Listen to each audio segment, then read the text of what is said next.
Hey guys, so today is a very short bullet point video where I will be listing 7 brands to which I will be paying attention in the next year.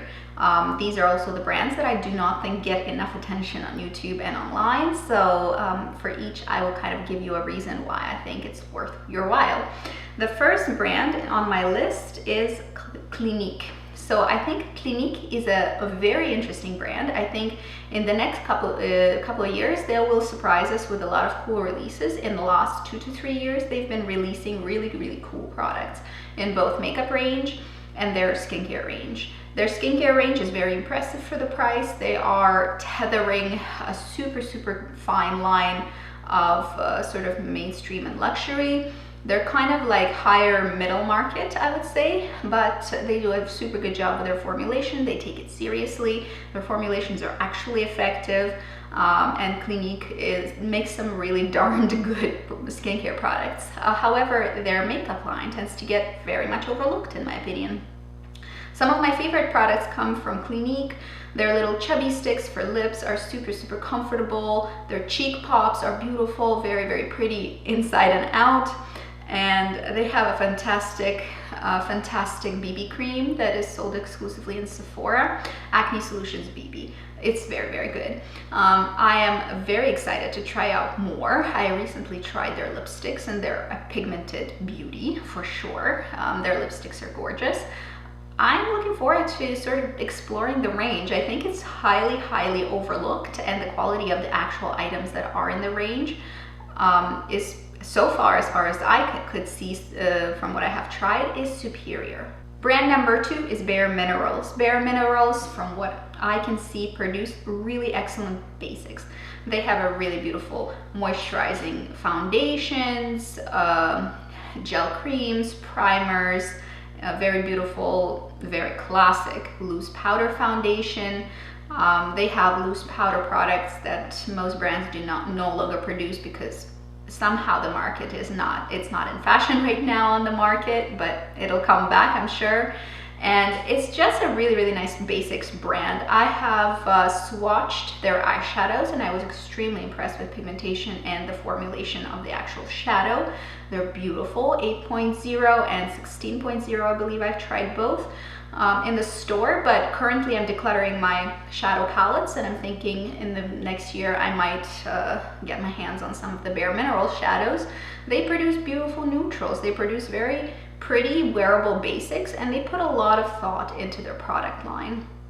It's probably not targeted towards teenagers. There's no glitter or some kind of crazy shine or whatever bright colors found in the line, because that's not who they're selling to.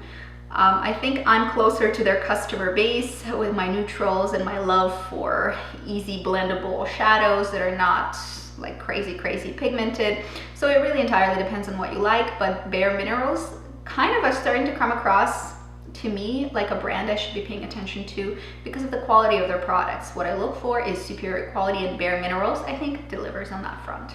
Number 3, Clarins or Clarins. I am entirely unsure of why Clarins is not getting the recognition they deserve. They have absolutely beautiful skincare line, and many people do recognize it, but it's really not hyped. It's not talked about as much.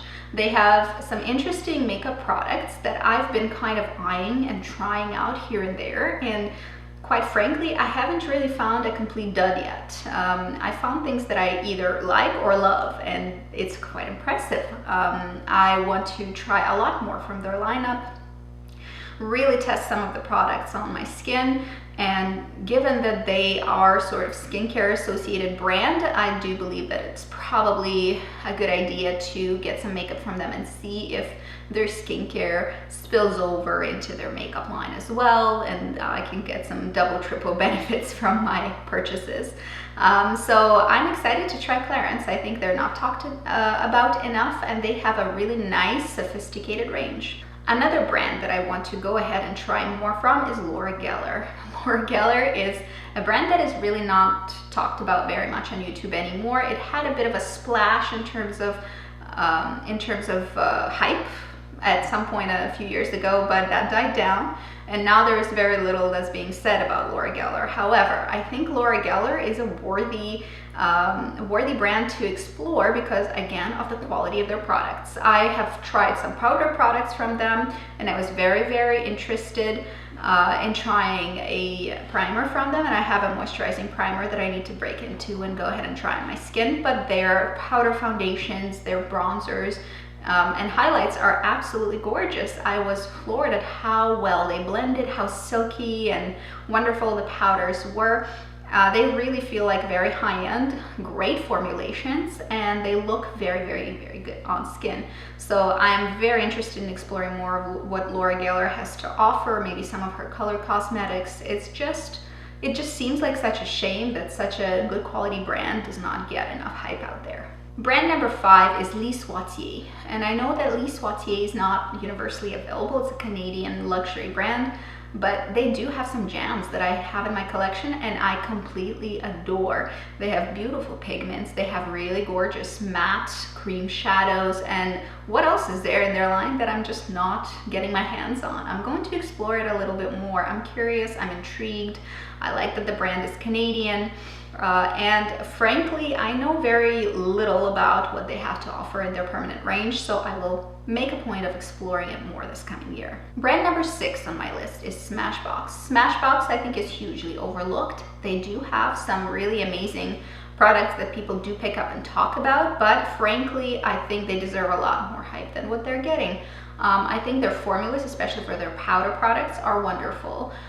They have some fairly weird and useless, in my opinion, products in their lineup, and some stuff is just all hype and I don't understand why it was produced, but certain products like their eyeshadows, the Photo Op formula especially, are just wonderful, just really, really good, blendable, high quality powder shadow. They have some lipsticks that are killer. Their liquid lips had been hyped a little bit. I'm not a fan of liquid lipsticks, so I didn't get on with it, but other people really loved them. And there are just so many things in the line that look really cool and interesting and I would like to try. So you will be seeing Smashbox featured on my channel more this coming year. The last brand that I wanted to pay attention to in the next year is going to be number 7, Stila. Stila underwent a bit of a revival quite recently in the last maybe 1.5 to 2 years, and they put out quite a few innovative products. I feel like Stila is one of those brands that are starting to really seriously play with textures, and I love it. They came out with these liquid glitters. I have one, and I don't even like glitter. Beautiful, beautiful liquid glitters. They came up with this putty texture for their bronzers and highlighters. They're coming up with just some really cool, interesting things in their lineup. Not to mention, they're the host of my favorite cream blushers, the Lip and Cheek formula. So I think Stila is doing really great in terms of just trying new things. I think out of all of the brands that I've listed, Stila is the most experimental at the moment and the most exciting probably. They do come up with cool stuff. I'm always excited to try their cool stuff, and I think they deserve more hype, and I think they will get a lot more hype in the coming couple of years because of the direction they seem to be taking at the moment. Is Stila going to be the new cool Urban Decay? Maybe, I don't know, we'll see. But for sure, I will be paying attention to that brand and will be trying more from them because I think they deserve a lot more hype than what they're getting. That's it for today. I hope it was fun for you to listen to the 7 brands that I'll be paying attention to in the next year because I think they're doing a good job for various reasons, anywhere from covering my bases to playing around with cool textures and colors. I mean, there's so much to makeup to play with. It's supposed to be fun, it's supposed to be a good time, and it's supposed to be easy for us everyday users. I'm not talking about cool Instagrammers who make a living doing interesting Instagram makeup. I'm talking about us who do our makeup every day just to wear it out. So that's it for today. I hope it was interesting for you to listen to my picks for the brands I'll be looking out for, sort of underdogs in my opinion, and you will be seeing reviews from those brands more frequently on my channel in the coming year. That's it for today. See you guys later. Bye bye.